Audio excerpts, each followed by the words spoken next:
सूज येणे आणि बाळसं येणे या दोनमध्ये फरक आहे. सूज येणे हे अनैसर्गिक आहे आणि बाळसं येणे हे नैसर्गिक आहे. विद्यार्थ्यांचा विकास होत असताना सुद्धा बाळसं आलं पाहिजे, सूज नाही.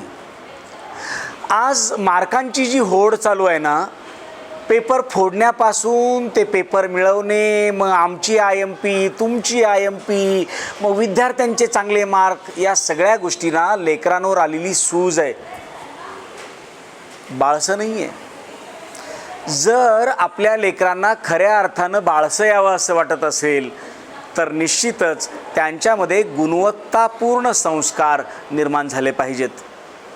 त्यांचे मार्क्स हे त्यांच्या कन्सेप्ट क्लिअरिंगचे मार्क्स असले पाहिजेत, पाठांतराचे नको. म्हणून निश्चितच अमृतकुंभचा विचार प्रथम करा आणि मगच कुठलाही निर्णय घ्या. खूप खूप धन्यवाद.